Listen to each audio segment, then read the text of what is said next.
Tonight, we're going to talk about the WP, Sméagol, and Déagol. Are these new sets as nice and cool as the rocks and pool? Or are they a slippery slope to depth deeper than the minds of Moria themselves? If we don't keep our feet, there's no knowing where we might be swept off, but we'll talk about all that and more tonight on Geek Dad Live.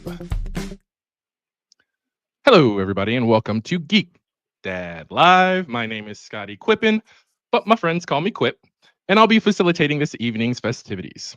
Unfortunately, Jam Master Jay is once again away, off in Japan with the fam for Star Wars Celebration. But have no fear.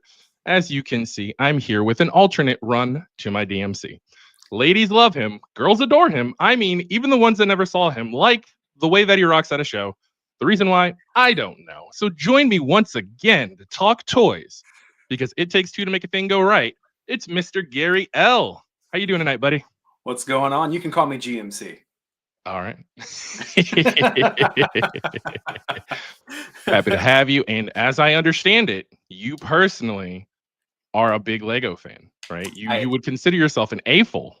I would consider myself an AFOL, yes. Okay. Alrighty. So hopefully you can guide me or help guide me on this unexpected journey with respect to these Lord of the Rings Lego icon sets. But also, we would be remiss. We can't talk Lego on GDL without bringing in this next gentleman. Our next returning guest host has soared with the eagles and slithered with the snakes, and he's been everywhere in between. He's an AFOL turned AWOC ambassador for Sparrow's Toys, and he's the host of his very own show called The News, where he knocks viewers off and knocks viewers out with needless ephemera we saw. So streaming live every Sunday at 3:45 p.m. Pacific, you can tune in to see him shaking them up, waking them up, raking them up, and breaking them up. Please welcome back the prolific powerhouse, Mr. Brig Something. Hey, everybody. Hey. Man, that intro. I was just like sitting. First, it was like, the reason why, man, I don't know. I was rapping with you, doing a little bit of Easy E. Or sorry, no, what am I saying? DJ Easy Rock. Raw Rob bass and Yeah. DJ Easy Rock. Hit it. Yes. And hey, just to be clear, they weren't saying a-hole. They were saying a-full adult fan of Lego. Just wanted. Sometimes people look at me like, what? Did you call me an a-hole? But yes, I'm Quip hit me up and he's like, dude, there's some Lego news. I was like, yeah, let's talk some Lego. I'm all about it. So thank you. Awesome. Well, I'm glad you are here, Brick. But before we get into it, let's say hello to the chat. Let me scroll up a little bit, see which superstars and members of the family are here. We've got Dorlaxon, Z-Man at the party. We got Brian Carr, Video Power Gaming, Stanley Eberhart, William Rodriguez, Nelson A. We got Brick Something in the chat and on the screen. Wow. Double your pleasure, double your fun. That's the statement of the great mint in Double Mint Gum. All right, we got Mint with Cards, Medi45. Ooh, who's this? This is Jow Machine. Oh, okay, all right. Hey, happy to have you here.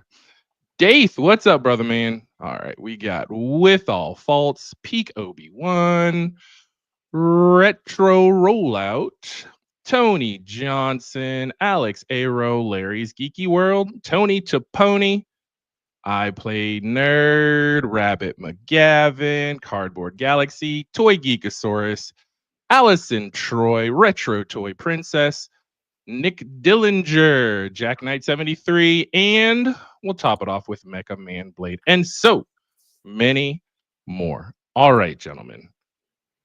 Whew. So the reason why we're talking tonight, why I've assembled you both specifically, is I'm just starting off on this adventure that is, Lego collecting, and it's not even for me. Right? I collect by proxy. The way that I keep my collection so nice and neat is I collect by proxy.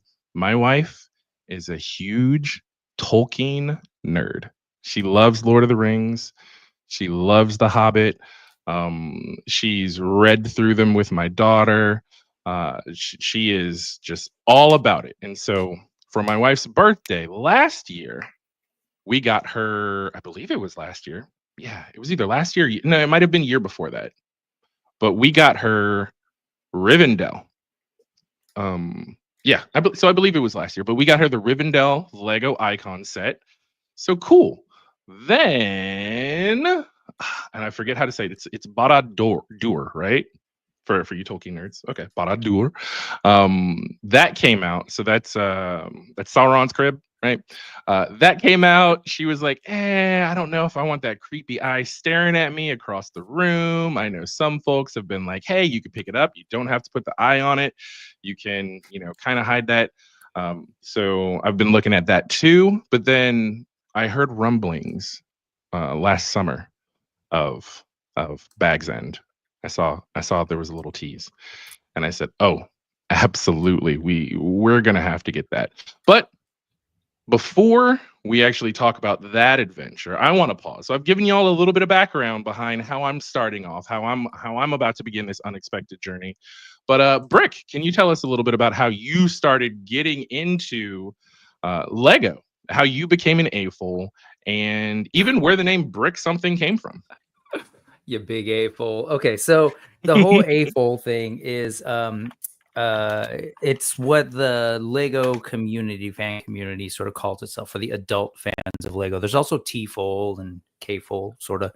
But I will start off by saying I grew up as a Lego kid, right? My earliest recollection of a toy that I got for the holidays that was my own. That wasn't something I was necessarily sharing with my brother.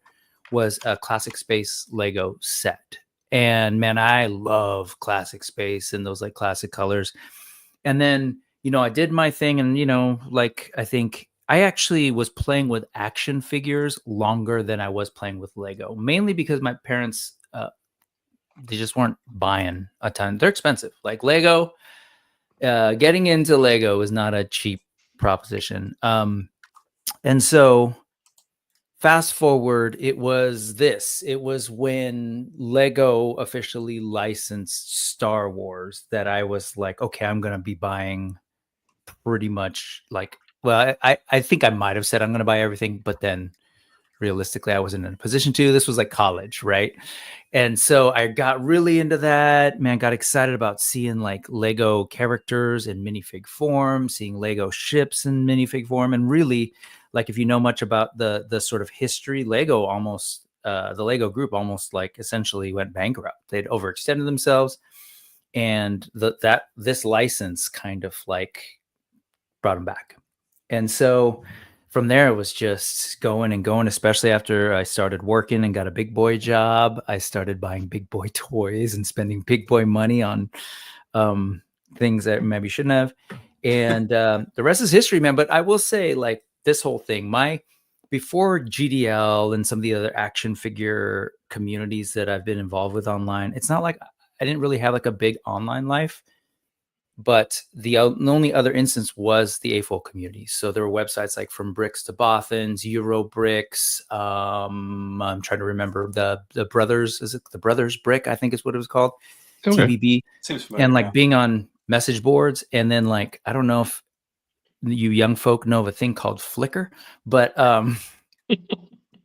Flickr was the hangout for, I think mine is still out there. And so the name comes from, there was this sort of trend of all these like third-party customizers. Go figure, Brick Something being into indie Lego. But there were a bunch of folks doing like Brick Armory or Brick Forge, where they're creating like all sorts of like new things that they would create, but meant to add on to your collection. And I was doing t-shirts and kind of was working with someone to do like some Marvel characters in minifig form before that existed. And like, what are we going to call it? And so I was like, Brick, everyone's Brick this, Brick that, about Brick Something. And made the graphics a while ago and, just figured that's why the logo is that. And the rest is history. And so now like got Lego stuff on my wall. And I will say that since I've gone back to like action figures, you can't do both. Yeah. I can't do both. That's the truth. Financially. So that's a warning to you, Quip, as you dip your toes back in. Not that anybody needs to give you any tips on how to be responsible. I know. I like being, positive reinforcement though. Yeah. I too can go down a slippery slope, so I still need to be calibrated by my comrades here and there. So that is why I appreciate you both granting me your wisdom, having gone down the path, right? Clearly, I see the wall behind you of how to curb my enthusiasm to make sure I don't start going way off the rails with Lego collecting. We've had this conversation before. I don't even remember. I was actually on the Geek Dad Life Discord, which you can also be on if you sign up for the Patreon. But I have something to share real quick. As I told you, I was like, well, let me share with folks some visuals. I'm a visual person. It's sort of in there if you want to bring that up. Quick. Oh, yeah, I can bring it up. Yeah, I need to. Sorry about that. Let's see. Add to the stage. Boom. So this was back in December 2nd, 2022. This guy named Quip hits me up and he's like, hey, you showed a pic of your Lego organization a little back, right? You got a link to that? And so this was me reposting. So on the other side of this wall is that setup. Unfortunately, now it's filled with boxes of action figures. But yes, there's that. And I'm big into Lego and organizing your Lego. And then these are all my minifigs, and that's actually all filled up to the top. This is a thing that I don't ever use. So, but see, it's a step stool. It's a. It's not even there anymore. I put it in the shed because it's filled with boxes of action figures. But yeah, like I've kind of got a nasty habit. So I'm showing this as a cautionary tale, Quip. You should be very careful. But like I said, I know you're responsible, but I thought I was too. And look at this mess. So well, I don't know how. So, and Star Wars, while I mean, movie wise, I'd say they definitely have a more variegated like assortment of characters, right? There's a huge variety of those different characters out there, different sets, different iterations, variants. So I could see how that might be slipperier than Lord of the Rings, but still, Lord of the Rings, it's comparable. So I appreciate the cautionary tale. I do remember, so I reached out specifically because my daughter was starting to get somewhat into Lego. But and so I wanted to know how to kind of like set up and organize her room with her different sets. Man, if I was thinking, I would have took a picture of her setup. But she collects like Ninjago, but that's kind of slowed down after she got like the big mech. We got her that for Christmas a couple years back. Yeah. And so she's got like her Ninjago shelf. She's got like a Harry Potter shelf. And then she's got a she have the Dreams, the Lego show that is newer, kind of cool. It's a fun, it's more imaginative, and those sets are intended to break down and put back together all sorts of creative ways. I mean, that's the whole point of Dreams, right? So she has those sets. But after getting like most of the main characters, some big set pieces, like she's kind of got her display and she's good. Yeah. Right. There might be one or two small sets here or there, but she's set. She's fantastic. She even kind of limited her Harry. Kid, basically. Yeah. She limited her Harry Potter collecting to Hogsmeade.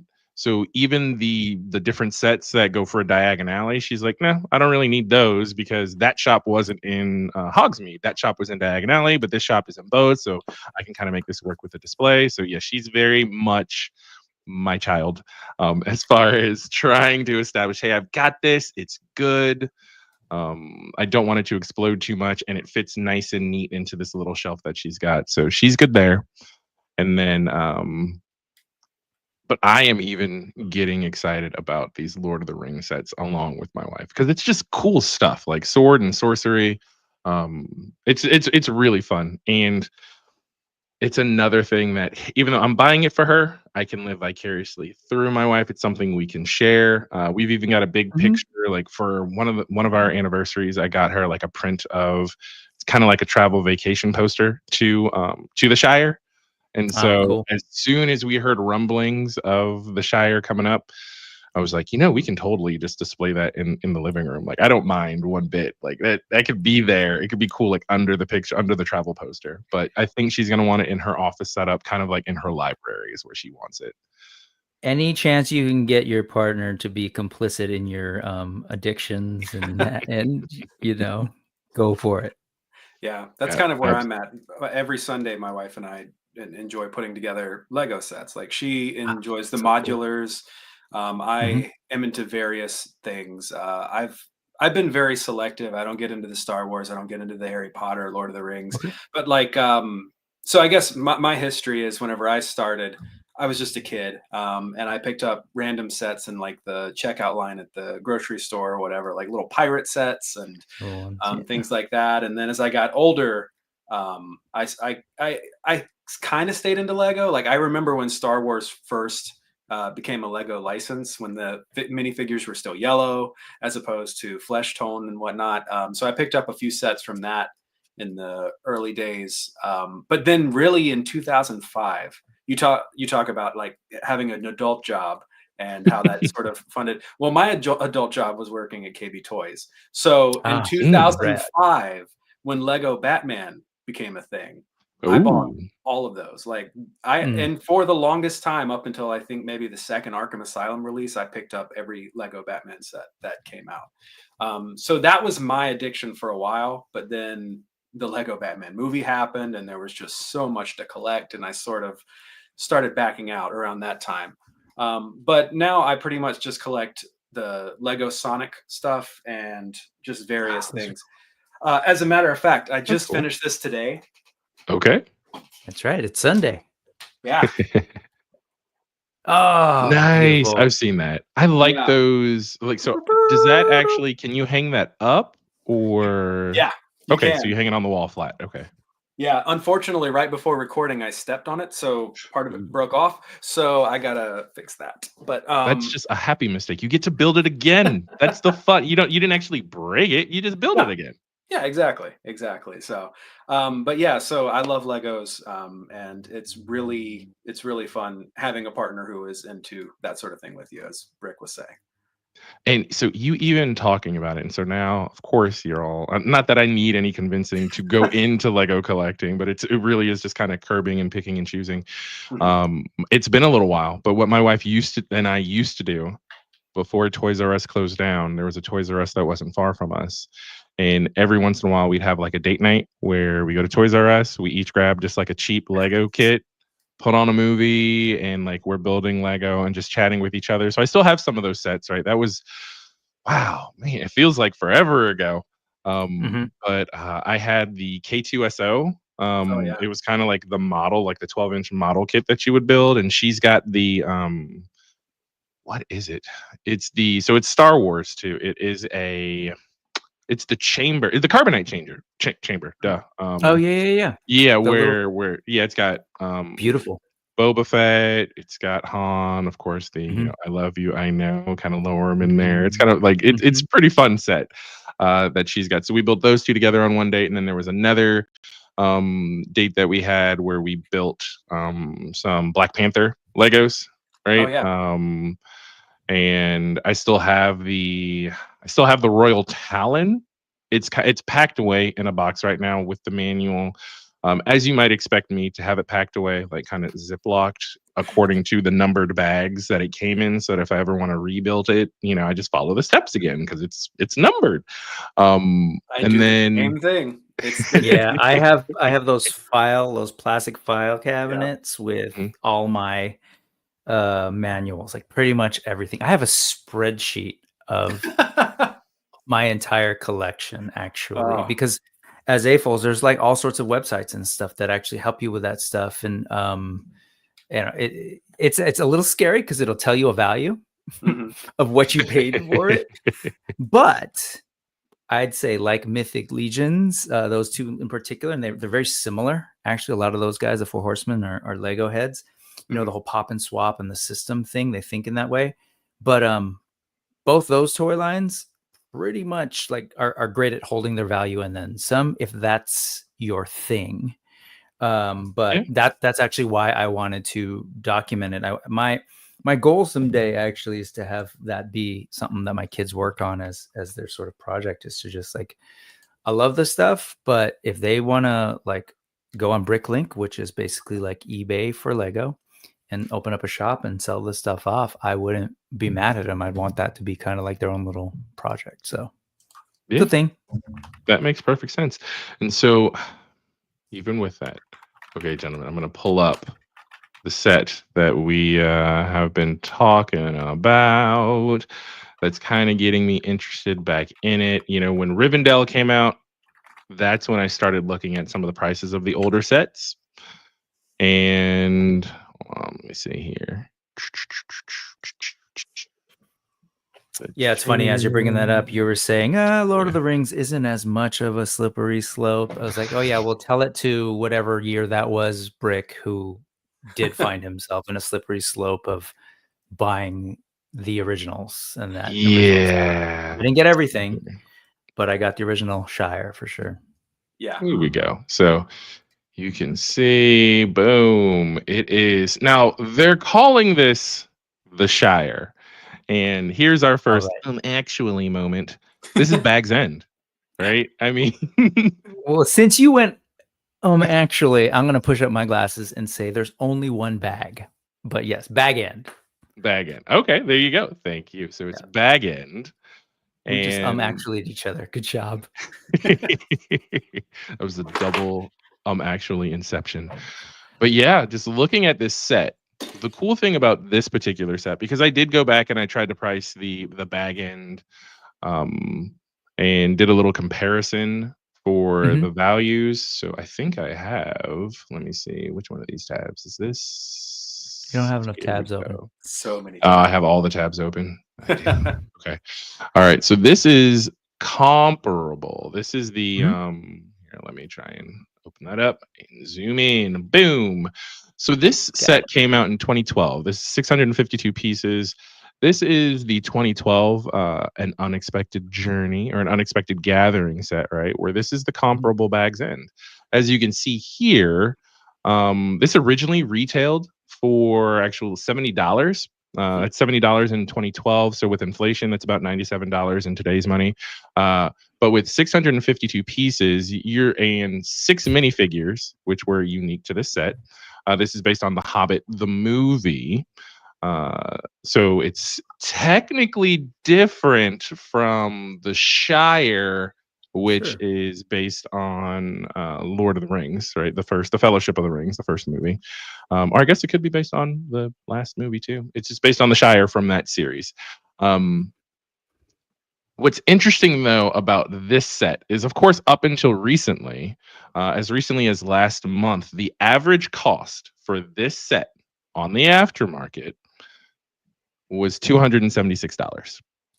Which is really close to that $270 mark for this brand new set, which is more expansive. You see here, you got the fireworks tent, you get the fireworks dragon, you get the happy birthday Bilbo Baggins, which another pop quiz nerd moment. How old was Bilbo turning? Oh, I don't know. Does the chat know? Does the chat know how old Bilbo was turning during his birthday party? Look, cards on the table. I don't know that much about this franchise. I'm going to be honest. Here's my damn it Gary moment. Lord of the Rings is not really my thing, but Legos are. So here we go. All right. So they're starting to come in. He was 111. 111. Tony Toponi. Yeah, Cardboard Galaxy gets extra points. But yes, go ahead. Yeah. Right. His 11th birthday, I think, is how they right. Yeah. So 11st. So there you go. Okay. But he was turning 111. So yeah, you have just different things here that clearly you could see. There's a little more value. Hold on, let me see if I can get to the piece count, because I think the piece count is in the 2000s. Yeah, 2017 is the piece count for this. So you're jumping from 652 pieces, and you know what? Let's be fair, because this does have a couple of extra pieces as well here. This little cart with the fireworks that Gandalf arrives on is very similar to the 2012 set of Gandalf Arrives. So add another 100 pieces, thereabouts, depending on. Let me see. Hold on. So I'm looking at You're on Bricklink. Bricklink. Say again. Yeah, I was gonna say you're on Bricklink. You're doing. Yeah. So looking at Bricklink, and Uh-huh. also I've been comparing it to Brick Ranker, just because sometimes the parts numbers are a little different. Like this has the parts numbers at 73 instead of 83. I don't know why that's different. So, but seeing those discrepancies in the numbers, I just wanted to validate, check different sources.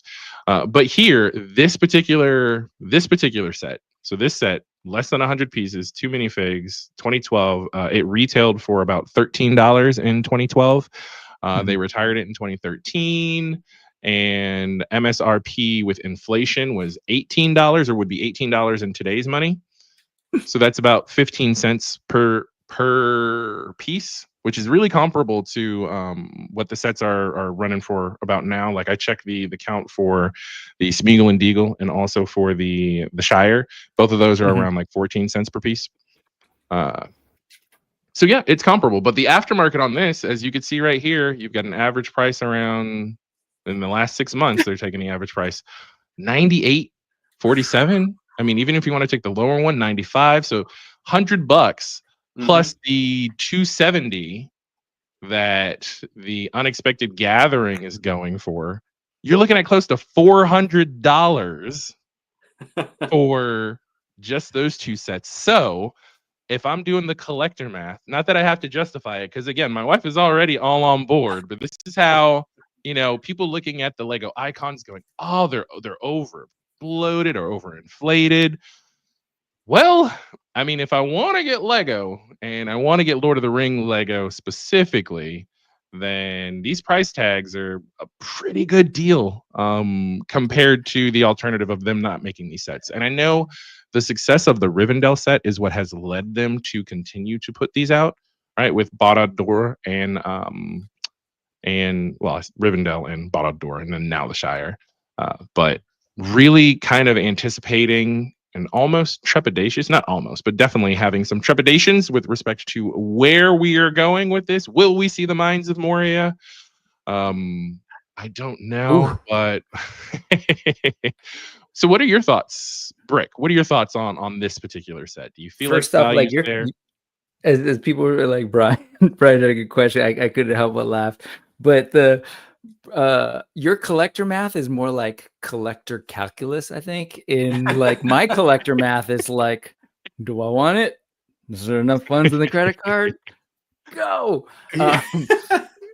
But no, I appreciate what you're trying to break down there with the numbers. But here's the thing. I'll just say, well, this is like an icon set. So when those first when the bag end from the Hobbit movie came out, it was definitely more for a younger sort of build range. Like Lego has done a ton, especially coming out of the lockdown, of sort of like broadening their offerings for different audiences within fans of Lego.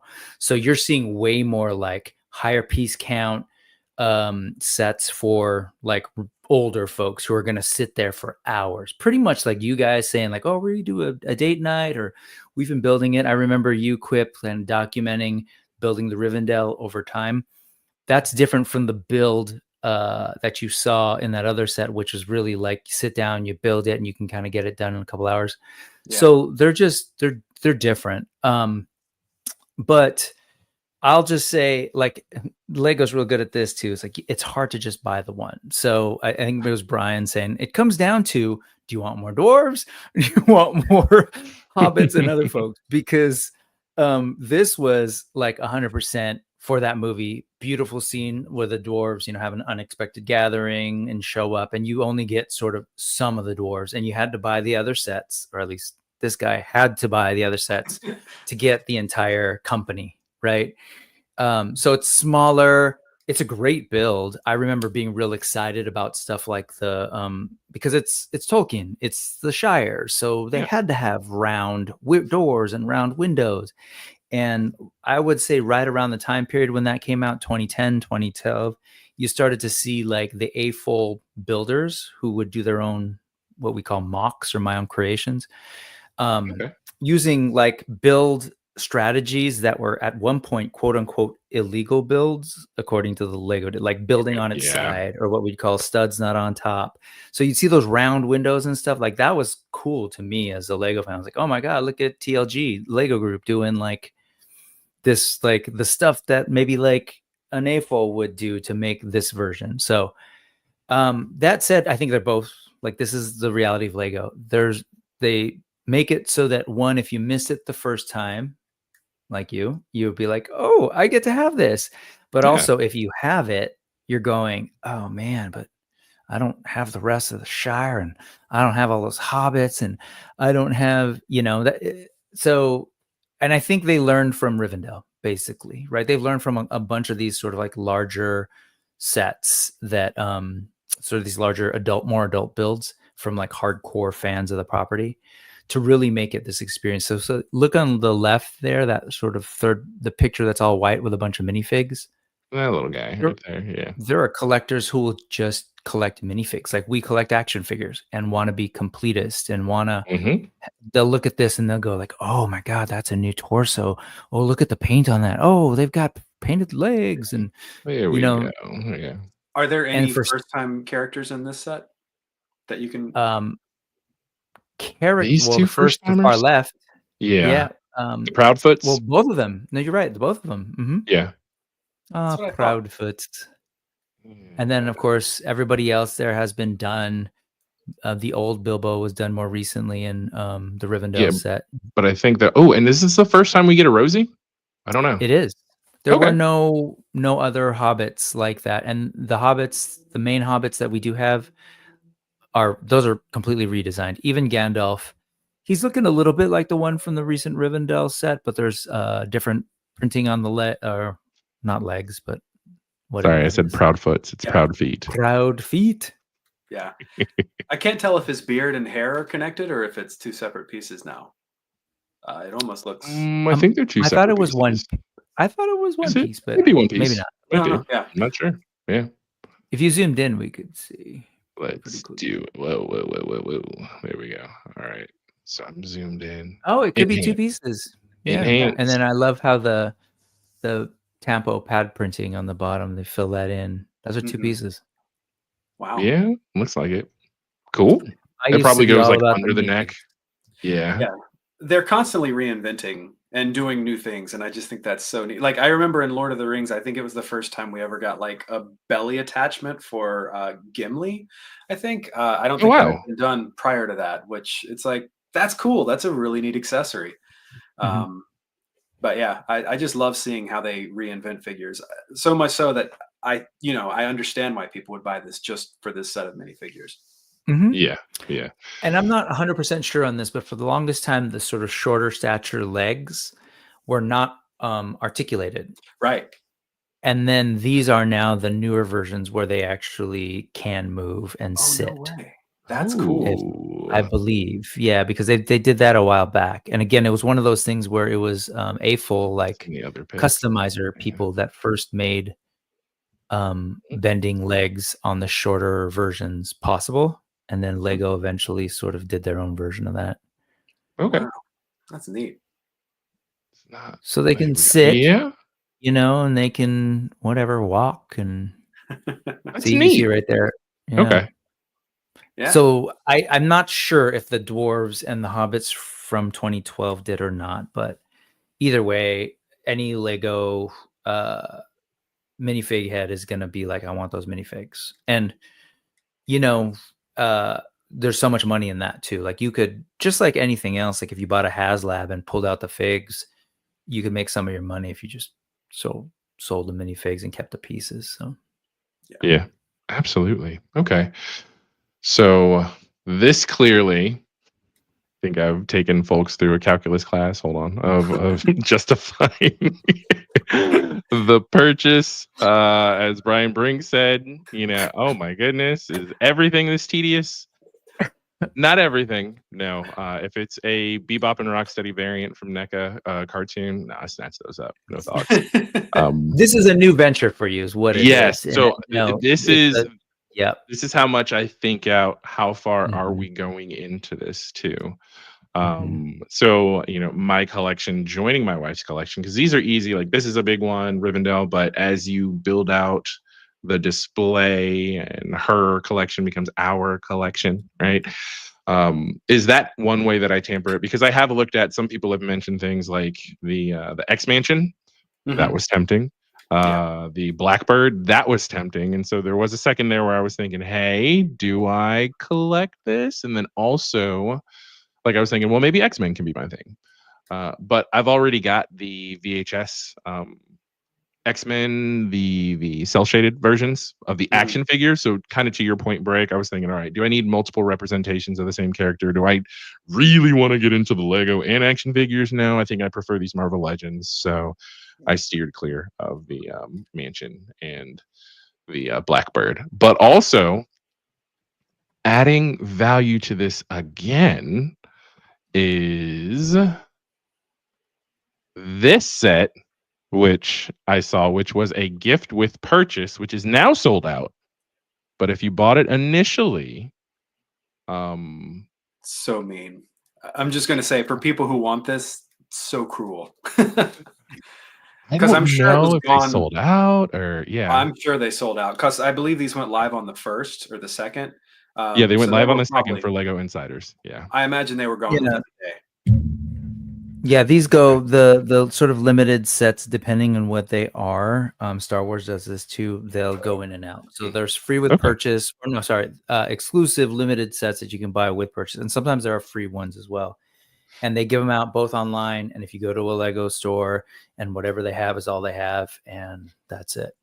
Okay, so yeah, you've got the Sméagol and Déagol 2-pack, which initially my thought was, that's dark, right? I know that they did this set, but if you think about the fact that, okay, well, one, it's Lord of the Rings, there are wars, people are being slain, like elves are falling, dwarves are dying, like there are giant battle scenes, people are dying, there's death and murder all throughout the series. So this is particularly brutal, though. Of course, the opening to, was this the opening, which movie was this the opening to? The Return of the King, correct? Yeah. The third, yeah. Yes, the third one. Now, fun fact as well, I love the face real quick on that's what I was trying to zoom in on the and he has no idea. Poor Déagol. That's what I love about, like, as an artist, I love the way that the minifigs have evolved over time, but while still sort of retaining that you get that that's a Lego minifig. But look at the eyebrows on Déagol. They really key in on sort of like the key features of a character, and I admire them. It's really cool, and I love that they're doing the alternate head, prints. On the flip side, is Déagol holding his breath for the let me pull that up. When he's in the underwater scene. All right, zoom back in. I know I'm not trying to give everybody vertigo by how much I'm zooming in and zooming out, but you're right. It's like we forget that Lord of the Rings is filled with like death and all sorts of stuff. But as I think it was ATX 2006 GT says, like literally this is the scene of a murder. Like it's it is. It really is. But yeah, something you can see a little bit more intimate about this death here. Well, again, it's the strangling, right? It's not the faceless masses of, the orcs are born and bred for pure evil, and elves and dwarves, they're wearing helmets. You don't necessarily see them. You're not introduced to all of those characters. Yeah, it's a betrayal of a cousin and a best friend, which is impactful. Absolutely. I mean, it's real dark stuff. It's real intense. And then one of the things that I do appreciate, at least about the artistry of that scene, opening up, and even, well, here it's translated into bricks, right? But that even in the idyllic setting, right, of where they were at, which, let me pause for the cause, where did the scene actually happen? Because even though this is coming with the Shire, this didn't happen in the Shire. No, these are stores. Or is that right? But they were different. They were not part of the Shire. Yeah. Sméagol's birthday set. It was his birthday. That's true. I just checked. These are $60 going right now. You're going $60 on the aftermarket. Okay. So, wow. A little over double. Yeah. I mean, if you just want the instructions, the paper instructions, $13. Wow. I'm telling you, Lego. That's crazy. It is like the one collection I have that I feel like I'm actually doing okay on financially, because they always, if you take good care of them and have every piece, even if it's not in the box, you can still get at least what you paid for it. That's true. That's true. Let me see. See my comments earlier about getting my kids to do it, because it's also a lot of work, but yeah. Right. Okay. So I've got this actually. So I want to pull up, I guess I don't have to pull up a map. I don't need to belabor the point, but this is actually a little ways away from the Shire. And this took place in the Gladden Fields. So it was away from the Shire. Yeah. So it is interesting though that this is coming with the Shire set. I mean, it's still halflings. So even though, as you were saying, they're of a different. You're saying all halflings are the same, Quip? Is that what you're saying? I am not. I know there are. I know there are at least 3. There may be more. Right? With Elmo, with like all sorts of stuff. It's getting a little problematic up in here. Oh man. Oh, there you go. Justice for Elmo. Okay. Well, are you capable of doing polls and stuff? Because someone asked, and I thought it would be kind of fun. I don't know if you have those controls. I am not capable of doing polls now, because I have access through StreamYard, but I don't have access to the actual GDL Discord. Otherwise, I would do it. But what's the Well, just wondering in the chat, because as I pointed out, like I can't do both, but I am curious, are there folks in the chat who do both? They actively collect action figures and Lego. I'm just kind of curious to see.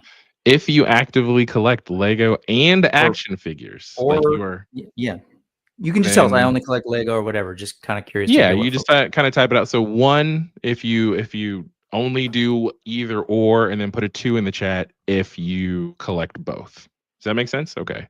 So 1 if you're either a Lego collector or action figure collector, or a 2 if you do both in the chat. Yeah, I'll talk to Jay when he gets back to see if I can get the poll. Yeah, because I do I enjoy a good GDL poll. Just checking in with the family. Yeah, because I'm with Kate. Like I have to selectively collect Lego. So as much as I love what you're showing and feeling, there's a pain every time I see something new. There's a couple of new things that Lego has been doing that I'm like, man, I wish that I was around for that, because they are doing some really cool properties. Like you mentioned Dreams, which I think is like a really fun concept. It is. So like, but I've basically been just action figures with the rare occasion. So it looks like we actually have a pretty good split. I mean, I didn't count them up. Just scrolling, it seems like they're going back and forth pretty fairly. So yeah, I'm doing sort of a half-assed tick sheet, and so far it's even. So okay. Well, there you go. Right, different strokes for different folks. If you can do it, good for you. If you have the space, if it's what floats your boat or finds your lost remote, then go for it. Right? If you like it, I love it.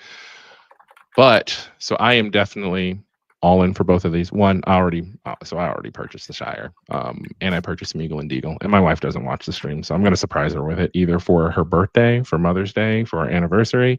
I put it in the Discord, like kind of saying, I don't know which one to give it to her for. I might just give it to her for Easter next Sunday. I don't know. I'm excited to give it to her and for us to do the build together as a family.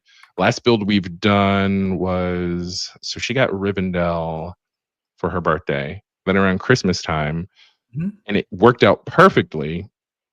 She also has the Home Alone house.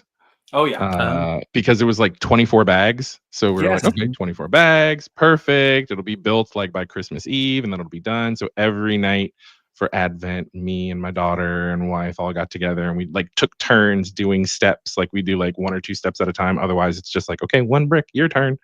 So we'd say, okay, on some of the bigger parts, we'd say, yeah, go ahead and do 4 or 5. But it was just some fun family bonding time. We all enjoy doing the Home Alone marathon. So it was just the perfect fit for our family around Christmas time. But these will be fun builds. Yeah. And I have a feeling, even if she doesn't want it, right, conceptually, if I do get Baradur and I keep that in my room, is that kind of like the journey from like where she keeps the Shire in the house to where I actually keep Baradur, right? That kind of conceptually, and then you can just kind of like move the hobbits around the house, or they can run into all sorts of craziness on their way. No, I'm not going to try and go back and get the older sets, which some of those are getting pricey, right? I think I'm still going to try and stick with the new stuff. Maybe if the price on the older stuff starts to come down, I start to fill in some of the gaps. But yeah. Final, the 1s and 2s have stopped coming in. So final number is, I think we had 14 that only collect 1 and 11 that collect both. So single collections wins it. Single collections wins it, which, times are getting tough. It makes sense. We want to be mindful of what we're collecting, right? Being responsible collectors, but still having fun in the hobby, making sure it doesn't become burdensome. So that's good. Well, before we move on, I do have a question of both of you, right? And I have my own answer for the question as well. So before we actually got on and stream, when I asked you both to join, I wanted you to give me your dream team up, right? Or your dream set, whether it's Lord of the Rings related, where, hey, you really want to see this particular battle or this set build. As I mentioned, there's rumblings of like a bookend set with the Battle of the Balrog and Gandalf, right? The whole You Shall Not Pass. That's going to look really cool. I don't know how that forms out, what it looks like. Some people are thinking it'll be bookends. Other people are thinking it might be something similar to the little, like, I guess, a larger version of the mini books that they've done for Harry Potter. They kind of open up into the different rooms of Hogwarts Castle for each of the respective schoolhouses. So just curious, we'll start with Brick. What was your selection for and to be clear, it didn't like you said, it could be a different property to bring in. It could be a different property. It could be anything. It could be anything. Like, what would be the one thing where you're like, okay, all right, I'm all in on this particular line again. So similar to what you described with Lego Star Wars, but you backed away from. Yep. If they were to do, and I'm actually going to use the Robotech, the Harmony Gold specific Robotech, because I want to see everything from the SDF-1 moving through Southern Cross, moving to Mospeada. Like, I want all of those things. Can you imagine a Veritech that somehow you could, I guess, transform or whatever? They did it with the Transformer stuff, or even if I could rebuild it in the different modes. There's just so much cool opportunity for vehicles, for play sets. You could get like like a section of the SDF-1 where the bridge crew's at, give me a little cyclone of a little minifig that could then, they ride it and then transform into the armor, all of that stuff. And that's what I'd put out in the universe. And I'm also safe because I don't think it'll ever happen. And I just did some collector math and saved a bunch of money. So you saved a bunch of money. So now you need to just go ahead and, if you only purchase one dragon, pick up another one on the aftermarket. That's fine. You just saved all that money not collecting Robotech. I will say, though, the beauty of Lego is that everything I just said, people have built. People build Veritech. That's the awesome part of this. And so much of even like all this Lord of the Rings stuff, before it was called Lego Ideas, it was called Lego Kusu, like where basically people would pitch their sets and then fans would vote. And if you get 10,000 or more, then Lego considers if they should build it. You don't know how many different scenes from Lord of the Rings were like coming up, or, One Piece was another thing. And now they're doing One Piece. So yeah, absolutely. I just, I think it's such a great toy because it really does unleash the imagination. But yeah, Robotech, gimme, but don't, because I Absolutely. can't afford it. And it's funny you should mention Lego ideas. So I do have it pulled up, and just in case, like on the off chance that when you mentioned it, like I just did a quick search for Robotech, you're in the clear. I don't see anybody having developed that just yet, even though I'm sure, like you mentioned, there are plenty of indie builds, but I'm not seeing it submitted to Lego Ideas. So if you all want to see Brick kind of go down a dark financial path, go ahead and submit that to Lego Ideas. All right, Okay, Gary. I can handle it. Yeah, it's going to be one of those like forever offered but not accepted challenges, like the Johnny Five or the Karate Kid Dojo or whatever. Yeah. But it's a cool idea. For me, Lego's already done the majority of the franchises that I'm into. I loved what they did with Scooby-Doo. I wish that had have gone longer because it was just like 2 waves and done, I think. But the fact that you could take the villain's mask off and their head was on the flip side of it, like such a cool thing. I loved that. I wish they would bring it back. Also, like my dream thing, I think, would be if they did something with the Disney Afternoon. And since there is talk, I mean, they already have, arguably, because Uncle Scrooge, Huey, Dewey, and Louie exist in the minifigures. But if like Rescue Rangers Chip and Dale or Darkwing were to make an appearance, that would be chef's kiss for me. Very nice. What's the name of the Rescue Rangers ship that they fly? That Gidget built. I don't know. Blanking right now. And then I'm also forgetting the name of Baloo's plane in the Sea Duck. Tailspin.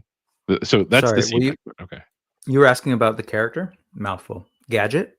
Oh no, not the character Gadget, but the actual Ranger plane. Is it the Ranger plane? Oh, okay. Is that what it's called?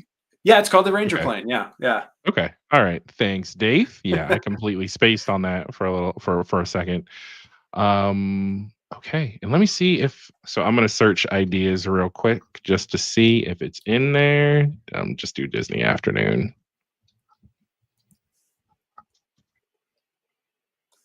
Ooh, we got a couple things. Nothing. I mean, there's some Tarzan, Kingdom Hearts. Okay, I'm not seeing specifically what you mentioned, but yeah, there's a lot of Disney submissions that I have no way of like filtering through. I'm not going to filter through all of them right now. No. Darkwing Duck. Have to. Yeah, that might be the simplest lookup. Yeah. But I mean, here's the thing: there is a movie or series in the works. So when that happens, it's entirely possible we'll get something then. Darkwing is the evergreen Disney Afternoon property that people always seem to look back fondly upon. Yeah, that's true. So we'll see what happens. And then also just honorable mention, we've already got Sonic. Pokemon is coming soon. So I would love to see like Mario in that scale, the minifigure scale, as opposed to the buildable figures that they do. Mm-hmm. And maybe let's just bring in Mega Man and do a Smash lineup, like that would be. Oh man, those are great. Yeah. Yes, absolutely. So Mega Man, yeah. And the Mario one I totally thought about, but Mega Man, because I agree with you. If they did them in minifig scale, like imagine building platforms and levels, and you can do that with the bigger thing, but like I feel like you could go even further, really it would almost look like they've really gotten good at that, like with the Jurassic Park set that they released and the Jaws set. Like those are just long sets that you could then build walls up and platforms like you're saying. Tony DePony calls out Leggett Muppet Studio. I think it's a shame that they did the minifigures, but nothing more with the Muppets. So, yeah, I'm going to bring in a couple of other chats. I've been starring them as people have dropped them. Before I say mine, I'll go through a few that people have recommended. So, like you said, Lego Muppet Studio. We got Fraggle Rock. We got licensed animated Batmobile, UCS scale. Somebody said Tailspin, absolutely. Warhammer 40K, that's interesting. That is really interesting. Ooh, I hadn't even thought. So, even better justification for the Lego set, right? And I think you did something similar to this, Brick. And this might have been around the conversation we were having. Did you ever do Dungeons and Dragons using minifigs? Or like you kind of I set something up for your did. kids with that, right? Yeah, we had a game called Legendary Bricks, and there was like rules. There Mm. was like they're little modular dungeons. I did it sort of like Legend of Zelda style, where you like walk into a room and it's a different screen. So I pre-built these things that could click together using Technic pins. We still have them. We've I don't know when the last time we played it, but it's cool. And then there's surprise little creatures in there, and it was great. Yeah, that's cool. That's awesome. Yeah, but being able to, so I know I've been talking, getting my stuff together, all the ducks in a row to Dungeon Master, to come up with a campaign for my wife and daughter. So if we're getting, see, now I definitely need a Baradur, right? I need it. I need it for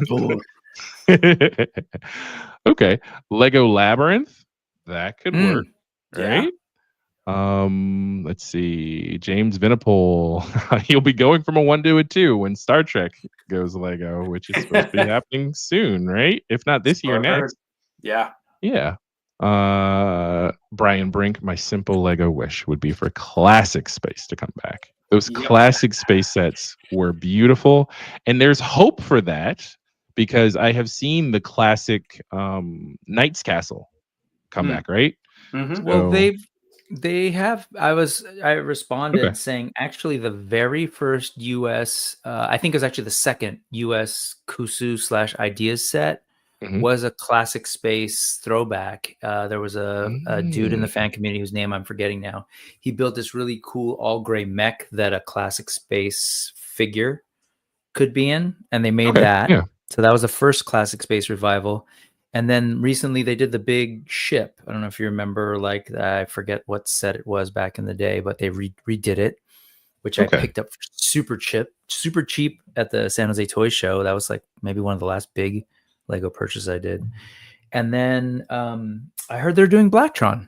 I thought they teased a Blacktron thing, and they've come up in the collectible minifig stuff. So it's out there, and right now it's sort of city adjacent, if you know the Lego theme. I've seen some space stuff around. There's a Lego space one that is kind of cool. So the Galaxy Explorer. Thank you, James Lynn.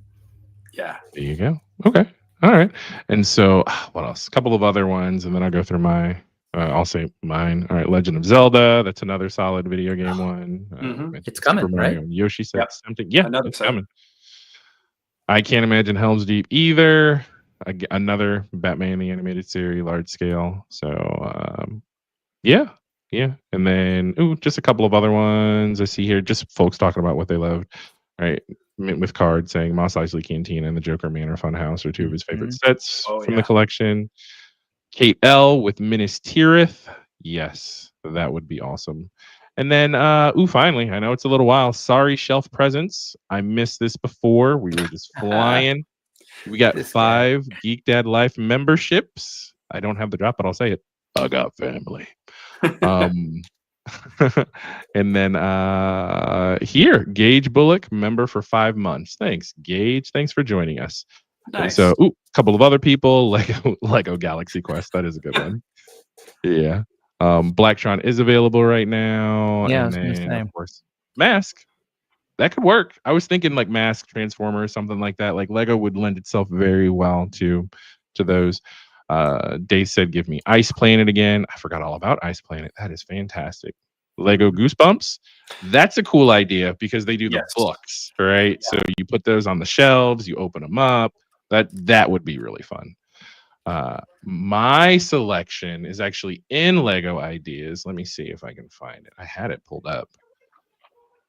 Let me just search it again because I have. Oh wait, it's over there. I have 8 million tabs open, right? All right, so let me present, share screen, entire screen, and I'll pull it up here. Share. Boom. It would be Mr. Rogers playset. Yeah. I like the idea. Mr. Rogers is a fan of mine. 1, He's got a pretty sweet cardigan collection, right? I'm a fan of that. But just overall, right? Just kind of this goes with kind of the nostalgic feels, the things that we would watch as a kid. It would fit in. It would fit in more with my collection. It even gets into the imagination land here, where they have some of the miniature so builds cool. of the I different love things. that. This is an idea that's been submitted over and over, kind of like what you said, Gary. I looked through the history of what has been offered, what's been close to making it. But this right here, and then of course the big tree, the castle. Oh my God, Daniel Tiger. Yeah. Yeah. Roots. Yeah. Yes. Like this just look, it's got the different torsos. That's just a cool idea. Where you come in, change out, the only thing that would kind of be even cooler too is if you could switch out the feet. I know that might be too much for minifigs, but you know how you take off one set of shoes and put on another set of shoes when he came in. But this I would be all in for. Like, and then even these mini ones, like even if you had the base set, which they sold, and then they sold like the other little mini sets, whether it's one large set or however they want to do it, I would be down for Mr. Rogers. Yeah. And if they scaled it right, they could put it right next to the Sesame Street, and like that would be a nice side by side. That would be nice. Just a PBS collection. Yeah. You've already expanded, because I didn't realize they had the Sesame Street sets. So here I am wishing for Mr. Rogers and already expanding into Sesame Street as well. Yeah, but it's up here. I mean, 386 days left to get 5K supporters. It's got 1.5, so it's got some time. But yeah, I just thought this was neat. That is very cool. Okay. Yeah. Those somebody else asked, it's like, oh, if they made a Seinfeld set, I'd buy it. And I was like, oh, they totally have, and they made a Seinfeld set for like almost 3 times what it originally was. But yeah, they did that. They did Friends. They did I don't know, but that whole team. Yeah, they did an Office. I know that was one people tried to push and didn't happen. And I've seen, but they did. Boy Meets World. There was a set that I think Sebastian Gomez shared in the Discord, that he actually shared it like in the brick section of the Lego of my Lego. Yeah, that there's a Boy Meets World set that kind of has some just cool things to see, where it transitions like from the living room to Feeney's backyard, and then it's also got the school set up and everything. It's pretty neat. That's cool. Yeah. That's the beauty of Lego, for real. Like any of the things that we said that haven't been made, just do a Google search and you will find. It's highly likely that you'll find some person doing their own mock or my own creation. Yeah. Yeah. Big Bang Theory is right. That's on Ideas. I do know that's up there. Yeah. And then there's this whole other world of like I said, customizers doing figures. Like back in the day, I did art for like an old school black and yellow X-Men uniform that did well. Helped with a Nightcrawler one and a Deathlock one. But then the folks in China through AliExpress. That's actually how I learned about AliExpress, was buying third party or bootleg minifigs. Right. And they were like every single character, and they were doing that thing that has kind of become that's come up again. I've seen in the action figure community, where somebody takes sort of someone's designs, like a fan's designs, and then uses it as the basis to make something and sell it. But they have everything. I've got a ton of like X-Men and Marvel characters, both MCU and comic book. I have my own basically little Marvel Legends collection in minifig form. So neat. Okay, that's awesome. Alrighty, we're closing. Careful. Yeah, that's a perfect way to I guess just proceed with caution, be very careful, very mindful of how we maneuver, because it is a slippery slope collecting Lego. So many things, there's so much out there. It's kind of like Funko Pops, where there are so many crossovers, so many IPs, so many things that I'll say it's even deeper than Funko Pops, because as you mentioned, Brick, if I wanted to start building things myself, I can even get down to the nitty gritty of custom pieces, where, I mean, you talk about the ultimate, it's popular now, pop and swap and collectible customization, like action figures that are collector friendly to make it easier to change. I mean, Lego, that is the whole point. Use your imagination, build whatever you set your mind to. So, yeah. And Since this is Geek Dad Life, if I could emphasize for kids, if you can swing it, get them Lego. Like it truly is, I think, great in terms of like at different ages for like, muscle coordination, like visual processing of information, the way their instructions, which to me are like an art form, Lego instructions and organization and the multiple bags, like, but there's a lot to learn. Yeah, if you ever want to see how wrong it can go, just buy any knockoff brand. Lego thing. It's insane how much detail Lego puts into theirs. Creo was the only one who got it close, I feel like, and maybe Mega Constructs, but it's an art form. And then if you get like I don't know if you can see, but down there is the Ghost, this thing. Ooh, hold on, let me change the setup. There we go. Oh yeah. Let's see if I can just make it you. There you go. Next. That and then the Fondor ship. Sorry, it's a mess, but that Fondor ship right there from Andor. If you're not watching Andor, but those were unlicensed, sets that I got from AliExpress. Not only the instructions what Gary said, but they pretty much come in like one, maybe two giant bags. Oh no. Go for it. So like some of them will break them down in a couple more, but it's a lot. Like you appreciate Legos, the thought that goes into what Lego's doing. Amazingly, all the pieces were there. And the beauty thing is if there is something missing or I want to customize it, I got raw materials. So there you go. Well, they look good built for what it's worth. So they're fantastic. They really they're actually really well built. And I don't want to spoil it, but it has a feature in it that is a key feature to that ship that had me jumping out of my seat when I saw it the first time. But anyways, April 22nd, folks, Andor season 2. Plug. All right. Well, with that, we are going to pivot and we're going to talk about a new contender in the DC space, right? We've all heard recently about how McFarlane's going to lose the DC license. And I guess I say new contender. I guess it's not really new because they've been doing it for a little while now. We're talking Beast Kingdom. I don't know how to say this exactly. Is it Action? It's action. It's 8CTION. I don't know. Is that in reference to their oddball 8-inch scale? Yeah, it's oddball. Yeah, because here you see I want to just say action. Just they spelled it with an 8. But I have no idea how exactly to say it. This will be my Jada. So action, but they've got Flash, they've got Green Lantern, they've got Batman. This Superman looks really good. And then they've also got Darkseid. So I don't know if if you've seen these. Gary, have you seen these? I know you're a Superman fan. I know we talked about a different Superman that you were saying was kind of your mind's eye Superman. Is this a contender? How do you feel about this line coming from Beast Kingdom and these 8-inch scales? So I love almost everything about this figure.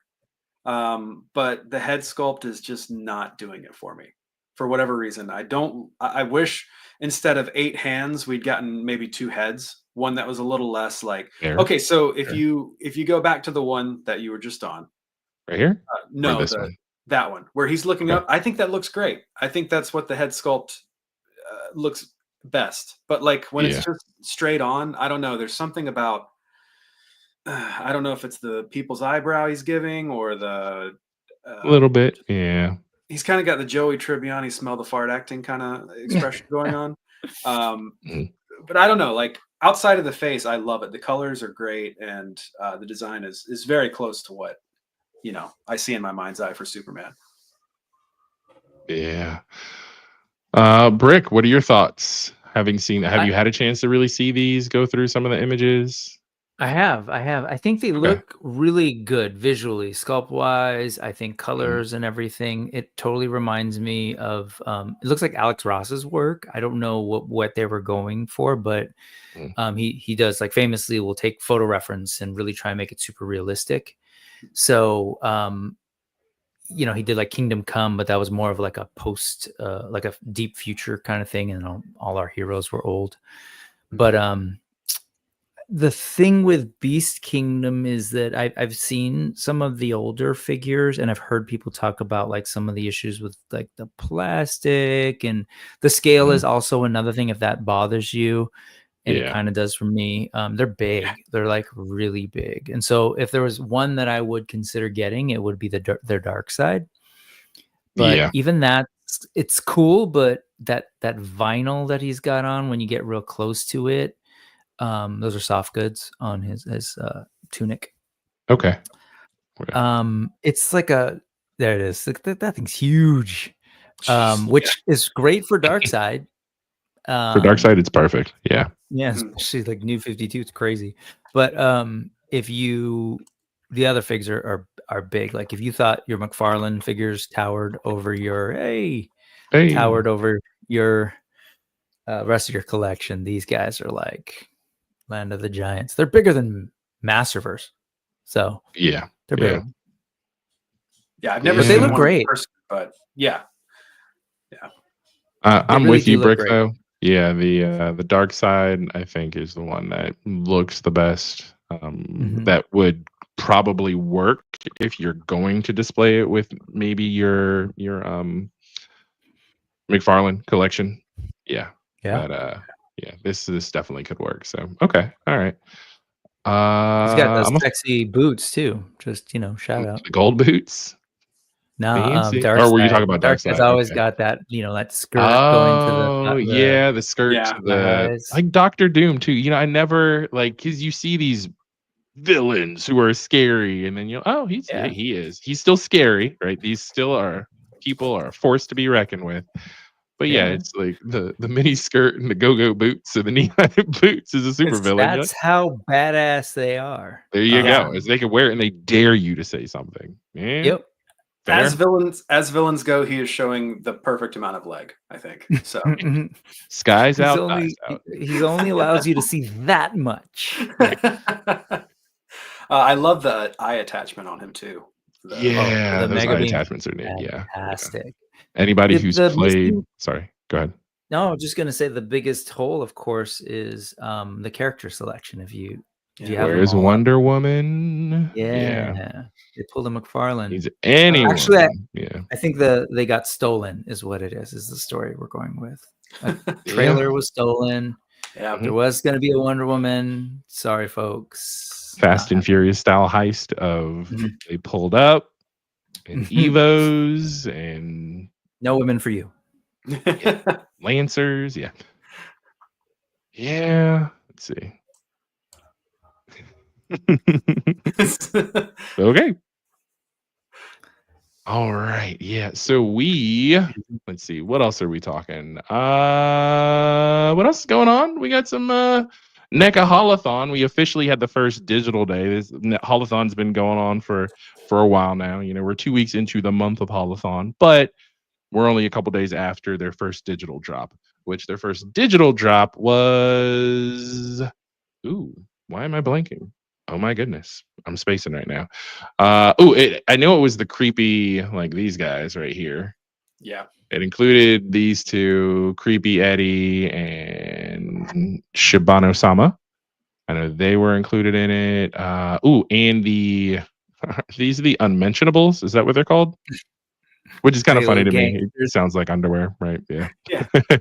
The Unmentionables here, which I think Mad Hatter and Johnny Nostalgia have referred to these as the Peaky Blinders turtles, which they're kind of like the 20s gangsters. It's neat. But have either of you gone out hunting for Holothon to see what you can find? Or any of these figures tickling your fancy? Brick, no. Is that a no? Is that a negative? I'm pretty immune to this whole thing, and I don't do turtles pretty much, period. I've got like 2 things. So the one that might have gotten me, of course, would be the Count, which I'm like on the cusp of going after all the Sesame Street figures, but so far I've held strong, and then maybe a Pee-wee. I don't know. I like the idea of a Pee-wee because I think he'd be kind of fun on this shelf. Like he's one of those standalone kind of characters that's just Exactly. kind of One and fun to done. have. Yeah. I will tell you, the Pee-wee head sculpts, like pictures online, and I mean some videos as they're coming in through people finding him through Holothon, they're getting better. Like I know Matt Hatter just had a video with Pee-wee. In person, those head sculpts are really good. The head sculpts are way better than the renders that were previously shared, and even some of the promo shots for Pee-wee. I don't know what it is about just the photography, but peeking, like at least that face, that head sculpt that's on him, that's peeking out of this door, because you can kind of see it here. There's a little like logo here. This door is taped shut, just I imagine because it would pop open, potentially get torn. So you can't really open it up to look over the whole figure, but you can look at that face sculpt. And when I found him and had him in hand, I was pleasantly surprised. Wow, this looks a lot better. I really like the cool box design and the colors that are on there too. So I'm on the fence. The one that's tempting me the most is this Pee-wee because, as you said, it's one and done. One of my earliest memories that I have of getting toys as a whole. It's not my first action figure, but it was a yo-yo that had Pee-wee Herman's face on the side of it. So because I have that attached to just some memories, and it was right around the same time when I was collecting Ninja Turtles and everything too. Just that standalone Pee-wee, as you mentioned, the fact that it could just be one and done. That's what's most tempting to me. Again, limiting this count. I've seen it in person. I've actually got one on ice right now for Chris Bruno from the GDL family because we live in the same area, and there was a lot of back and forth of initially when I saw like a whole display of these Holothon figures. Basically everybody, well, I can't say everybody, but it was a lot of these characters except for like the TMNT 2-packs. Like it had Shredder, Evil Leo, it had Hunter Leo, it had this Shredder, Pee-wee, Beetlejuice, which somebody said it in the chat. Beetlejuice and Hello Kitty plush were also part of the first day of Holothon on Friday. It had Count, it had Pee-wee, it had so many, and it had the Halloween figure. So it had a good 50% of all the figures. Like it didn't have any of these black and white ones, and it didn't have April. But there were so many figures there that I just took a picture. I just wanted to like have it in hand. RCPOAM, I want to say. I always forget his name. It's like it's initials, but he shared, hey, here's a Target in the DC area that's got a bunch of this Holothon stuff. You should swing by if you're interested. So then I swung by, I looked at it. It was still really stocked like the next day. And I took another picture of, it's all still here. This stuff is pretty cool. Count was tempting to me, but again, because I'm persnickety in particular about the boxes, I think I shared last week that I compared it to the Ernie box, and the Count box is deeper and like from the side profile than the Ernie and the Burt box. So I said, nope, I'm out. Easy. That's an easy way for if it's not consistent on the shelf, if I'm going to display them library style. That is just a way that I curb my collecting. But Gary, have you picked up anything? What have you seen? I have not anything from this picture. I was very tempted with the Count, but I did not get him. If it had been the Paul Rudd from Halloween 6, I would have bought that in a second, but it was just another Michael Myers. So, but back in 1991, there was a one-page comic panel in the winter issue of TMNT magazine where a fifth turtle appears, and he goes by Garfello. And they went and made a figure or a doll for we go Garfield TMNT crossover, and I love this thing. Like I think it's so perfect. You said 91? I think it was 91, in the winter issue of TMNT magazine. But yeah, the one-page comic is online. You can find it pretty easily. But I mean, his belt's sparkly. He's got his pizza cutter weapon, sliced pizza. I couldn't pass it up. I haven't spent $35 on a stuffed animal maybe ever, but with my love of Garfield and TMNT, I was like, you guys got me on this one. So that's awesome. It was pretty cool. And the whole premise of the comic strip is basically he's like, hey, the city's being attacked. I'll stay here and guard the pizza. So, and it was written by Jim Davis, of all people, the creator of Garfield. So Wow, that was like Absolutely. Motet Manette before Motet Manette. That's cool. Exactly. Yeah. But as far as all that stuff goes, yeah, the count's the only thing that sort of tempted me. But everything on that shelf being $35, I was like, no, I'm not made of money. Yeah. It So adds up quick. I it know. I does. went and even when I went to go grab some figures, because of course after I shared the picture, a bunch of people in the GDL fam were like, "Hey, grab this, grab that, grab this, grab that." So 3 or 4 folks that I just went back, grabbed some things, and packaged them up. And this again is how my mind works. I did separate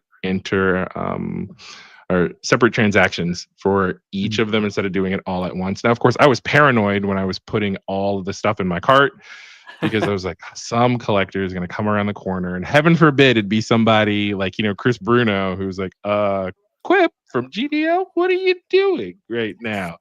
Oh, I'm buying it for a friend, right? Which is what all Yeah. typical flippers say, right? So I felt I had that guilt of, okay, let me sneaky do this, but You got yeah, as a screenshots whole. from the Discord. That's true. Just wait. Just let me show you my phone where people are asking. No. Yeah. But yeah, as a whole, so I went in and kind of like devastated the display. I mean, I left it in good order, and I left at least one count, which I went back and picked up for Chris Bruno. But as a whole, no, these are prices are going up, and this was before what we discussed last week of it's collecting is not a cheap man's game, right? These things cost money, so that's why we want to show discernment when it comes to what it is we are collecting, right? We do not want to mindlessly consume. But in other news, here we go. Let me see. Oh yeah. These came yeah. out. And let me go here. So April's Takeover. These are sketches from the Archie comic line that NECA is doing for TMNT. What do we think about these, Brick? What are your thoughts? I think they're cool. Like, I want to see that figure. I did not read the Archie comics, but I love that. Like, well, one, it's because I'm immune to it and I'm not buying it. So I feel bad for anybody who is a huge Turtle fan and wants to be complete, because they have found ways to like really like give us everything about the Teenage Mutant Ninja Turtle history, except for maybe that Garfield, but maybe that's coming soon. But like, it's really cool just that they can still like find ways to keep it fresh. And she looks great. I'm really curious about the Archie comics because it looks very, like it looks a little bit anime. It looks kind of like 90s Disney kind of vibes to her. I don't know if that was the original like Archie was like that, but she looks cool. I don't know the deal. I don't know. She's a ninja, like what it is, but I could see them doing a killer job with this figure. I can actually provide a little context there. So in the Archie comics, April started out just as like the news reporter that we saw her in the cartoon series. The thing that I love about the Archie series is that they would get just grow these wild hairs basically, and they would be like, all right, let's try something different. This is the first issue from the first April O'Neil miniseries. And she had that sword, huh? Yeah. So this was a redesign that they gave her because Splinter trained her essentially to be a turtle. In this issue, I believe she loses her job as a news reporter, so then she kind of becomes a rogue agent, and her friend, whose name escapes me, basically she's like, you grab a video camera and you film me, and then they go and like try to bust an underground crime syndicate, which gets very supernatural and whatnot. But it's great. I love this redesign of her. It looks like she's a badass Ariel from Little Mermaid, basically. That's exactly what that looked like in that thing. Yeah. Bukat was saying, yeah. It looks like very Disney, and nothing like sudden unemployment to drive you down a path of ninjutsu. So, yeah, you got nothing better to do. Hey, yeah. They did with it sort of being there was a continuous storyline, but this was a one-off series, and then they did a second one where she had another redesign, and that redesign is terrible. So I hope this go with. So let's see if I can find that one. It's like just look up April O'Neil May West or May East. Sorry. Is it? Well, I didn't look up Mei. Sorry. Is it? Yeah, that's it though. That's Is it? the Oh Mei wait, but she has a saga. sword here. But which one is her? Is she one of these two people that are fighting, or? Yeah, she's the one with the headgear on, I believe. But essentially, that's like her ancestor, Mei East. Okay. Okay. And so she looks like a twin of her. Like that's the face that they came up with for the redesign of April. In that, so I hope that's not what we get. I hope we get the badass Disney princess version. I agree. And I don't really buy into this stuff, but I would probably buy a figure of her just because I like the design so much. Okay. Yeah. This is so. Is this? Do you know if so? Was she trained as a ninja and then she turned into the turtle April? Or was she turned into the turtle April, trained as a ninja, and then turned back into a human? Because I know that NECA is also doing that turtle April. That's supposed to be. It's been out for a while. It was teased way back so long ago during an April takeover. I want to say 2 years ago now. Mm-hmm. If my recollection is correct, this was around 92, and she turned into a turtle in 94. So, this was 2 years before that. Okay, cool. Okie dokie. Well, that's it. Sorry, go ahead. I knew that much about the subject. Sorry. No, that's perfect. Great. I appreciate it. See, I know turtles. I don't know Archie turtles though. So again, this is one area that I've appreciated the design. I appreciate the what is it? Is it duotone? Like the comic book dots that they'll put on like the box art. The halftone prints. Halftone, not duotone. Yeah, the halftone prints.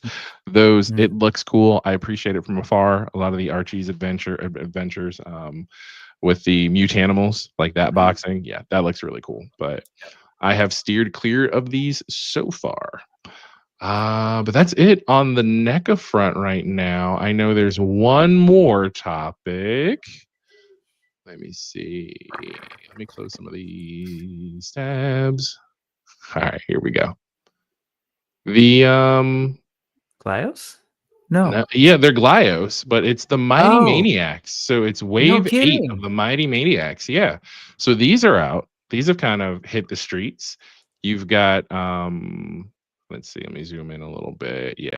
So this eyeball dude right here is Zap, the God of Time. You've got Wildman. You've got a Temple Knight. You've got Death Rattle, which is a pretty cool name for a villain.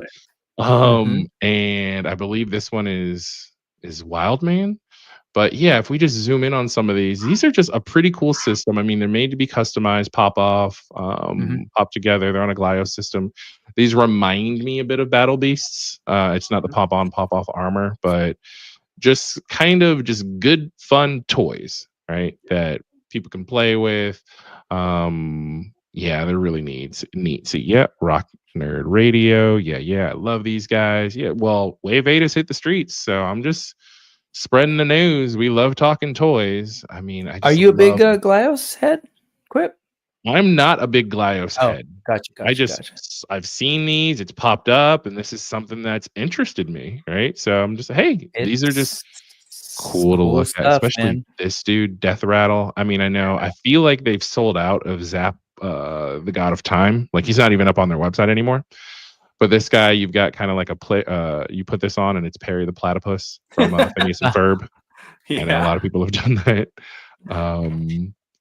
Yeah, somebody said Jolly Rancher toys. Yeah, these remind you of the toys that you want to like chew. Kind of, they're translucent. This is just a fun toy line, right? And yeah, as we love talking toys, it's kind of spreading the word on here's a smaller company doing something that's really rad. That I mean, they're on Wave 8, so clearly they're moving and grooving, right? They're doing something right. Yeah. To me, that whole Glyos world is awesome. It's basically like open source joint system that anybody can do with whatever IP they want, and you just kind of go and because of that, all the pieces are compatible, so you can get limbs from one another, and they do really cool things. You see a lot of cool tributes, so that's totally like someone's going to turn that into a Mr. T, right? That's what I was zooming in on. That is clearly Mr. T. Yeah.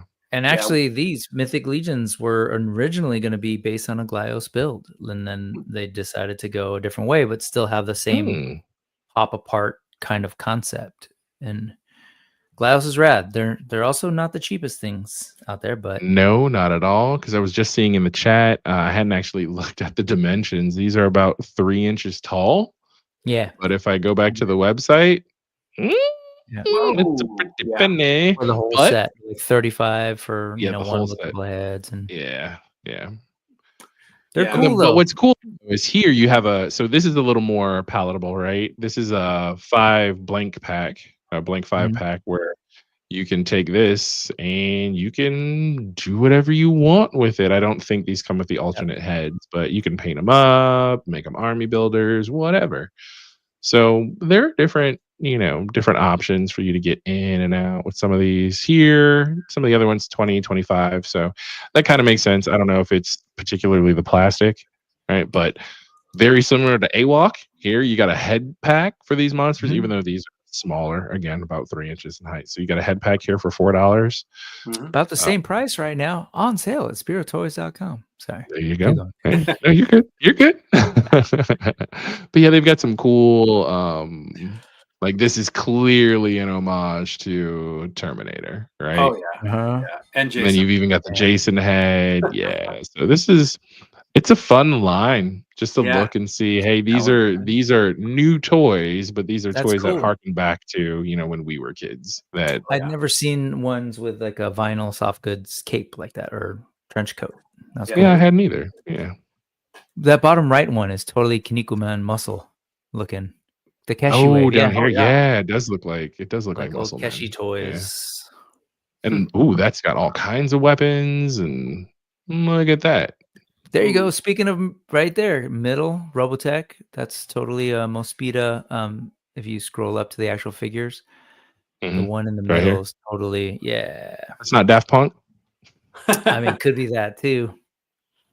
No, that's cool. Yeah, that's great. Snake Eyes, G.I. Joe. Yeah. Oh, yeah. I just admire from afar, and look at there's a Jet Jaguar head down there in the front. Down here, yep, right here. Yeah. Is that a Michael Jackson Thriller head? Hold on, look at those sunken eyes in that hair. I don't know. I feel like that's Michael Jackson. Yeah, it looks like it could be. And there's Storm Mortal Kombat. Mortal Kombat, yeah. Oh, this kind of looks like Splinter, like a Splinter rat. So just really cool things. Ultra Beast, Ghost Rider. This is Judge Dredd, half Judge Dredd, half Mega Man, right here. Combat on the far right. Yeah, that's cool stuff. GLaDOS is really cool because it's like Lego. I think it's super customizable, imaginative, and you can see they already get you with the oh, this reminds me of, and exactly. Yeah. And I'm just a sucker for anything translucent, right? I'm a translucent Stan Lucent. Nice. And they've got some glow in the dark ones too. Like looking here, the Spectre. Yeah, that's just so many cool things. But yeah, check out Mighty Maniacs if you are a GLaDOS head. I don't know what GLaDOS fans are known as. I don't know what they're called either. It's just an old hip hop habit. We're all heads. Yeah, that's true. But that just about wraps it up for all the toy news that I had to talk about. I do appreciate you for joining us, Gary, Brick, everybody in the chat. But before we go, Brick, do you want to tell us where folks can find you? What else you've got going on? I hear there's a West Coast meetup. Yeah, I forgot that was there from the clubhouse. But yeah, May 3rd, if you're in the area, up here in Sacramento, actually a little further north than me. This is going to be the 3rd annual West Coast Mythic Meetup. Mythic Meetups are basically fans of Mythic Legions, Cosmic Legions, Figure Obscura getting together, and indie toys in general. And so I'm helping organize it, trying to do the promo as much as I can. So on Saturday, I just did a stream with Nate Barch of Four Horsemen, also of Masters of the Universe, and a bunch of other things from our childhood, Thundercats from Super 7 and so on. Amazing artists. Today, we had Owen Ertling, who actually, for the folks on this channel, sculpted and worked on a lot of your superpowers, your McFarlane superpowers, as well as McFarlane. But his connection to the Four Horsemen is that he was one of their first sort of interns in the office and kind of grew up with those dudes, Sir O. But anyways, he's going to be there at the Mythic Meetup. Nate Barch is going to be there. This is kind of a hot item right now. This is the legendary Barbarian, and rumors are there may be some sold at that event. So I'm just helping with that. And if you're into it, come through. Spiro's Toys will be there selling AWOC, and I'm pretty sure Wade is still going to have something Odious related. So come through, hang out, check out what it's like to sort of be a part of like a, kind of a grassroots indie toy community. Help us out. So that's what that's about. Follow that on IG at West Coast Mythics. There we go. Thank you, Brick. I do have a quick follow-up question on AWOC. I've heard that, part of the sales that were going on at WonderCon were to clear out some space for some rather large figures that are on the way. Yes, they are. Ultimately, there's a crap ton of figures that are coming in because of the Kickstarter. Yeah. But Downer, the tariff thing is kind of a weird looming thing. The good news is, well, it's still bad news. The bad news is actually we're delayed. AWOC is delayed in production. We were hoping that the figures would be coming in, the first wave would be coming in the summer, if I got that right. But now they're being pushed to the fall. There's basically 2 other companies' projects ahead of Spiro in the queue at the factory. The bright side is, I just helped publish the update that had Spiro's, all these toy companies putting out their tariff statements. Mm-hmm. And right now, the tariff statement is,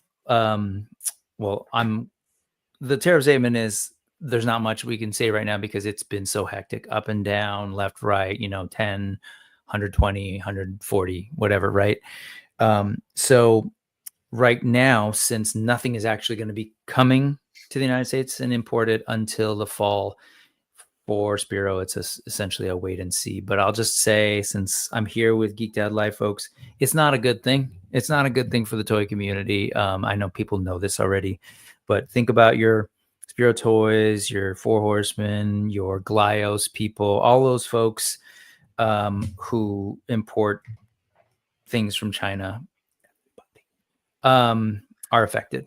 So, if you're thinking of maybe you buy local, help them out. That's with you mentioned the sale. Part of that is is to just sort of empty out the stock because we know things are coming in, but not necessarily just for Spiro. For any of these companies, if you can want to try out, you've been curious about these toys, try one, buy from them directly right now because they could use all the sort of support at this moment.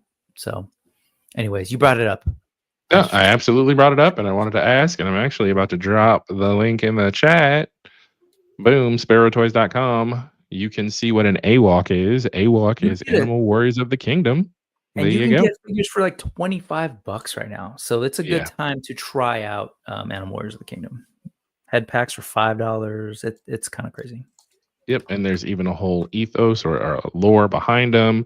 They've got the comic book series up here, and the first one's free, right? Yeah, they're doing the old after school special drug dealer sale of the first taste is free. Even better, digitally issues 2, 3, 4, and 5 are all I think $1 right now in the store. So it's like when we used to buy comics for 70 something cents. I think when I first started collecting, it was 70 something cents. By the time I ended, it was $2. Anyway. Yeah, absolutely. So I'm just pulling up the website. So I dropped the website in the chat, but just sharing it. Some of these cool figures. I mean, if this is your first time joining us, or you've lived under a rock, or just never really kind of seen the AWOC line, that we've been singing their praises, and that again, Brick is a brand ambassador for. Yeah, there's just some cool stuff right now.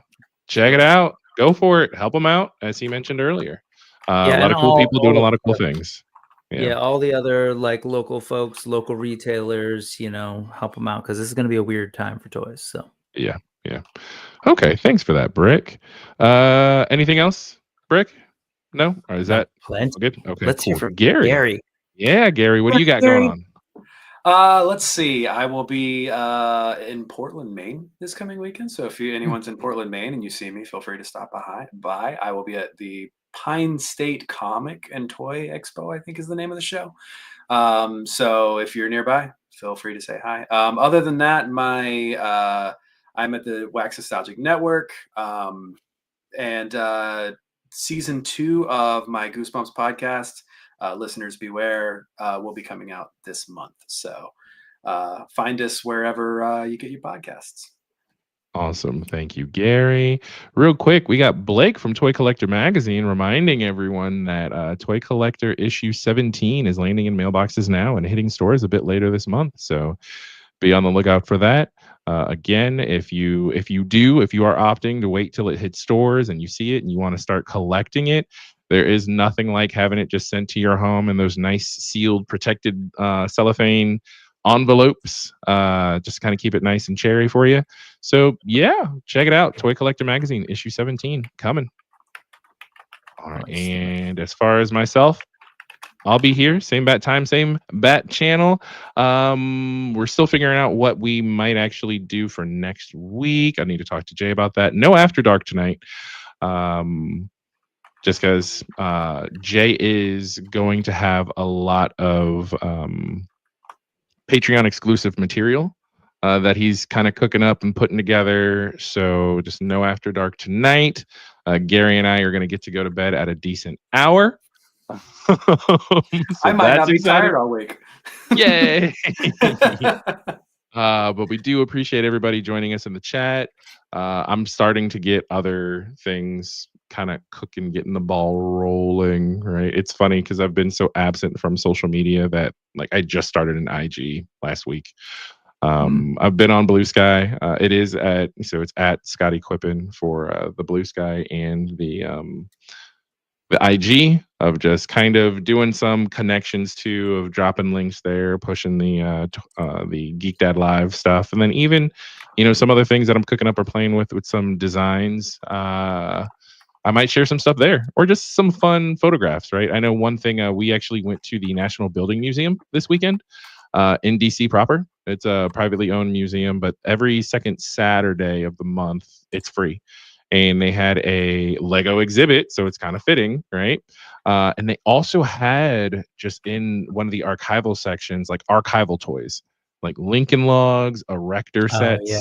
Mm-hmm. Just really cool stuff that I took a bunch of pictures of that I think, okay, I can put some albums together. This is toy adjacent. Let me try and like this kind of fits in with just sharing stuff about toys. So that'll probably be up on IG soon. But yeah, lots of fun things happening. Appreciate you both for coming. Appreciate everybody for joining us in the chat. Again, no After Dark. Stand fast to hear what we're doing next Sunday, as it is Easter Sunday. So a lot of people will be celebrating with their families, kind of just keeping it low key.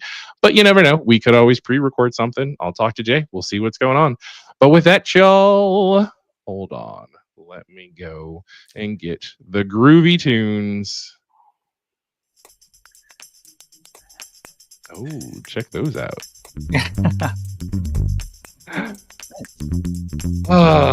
Signing off now. Whew. It's been a fun stream, everybody. Hasta luego. And goodbye.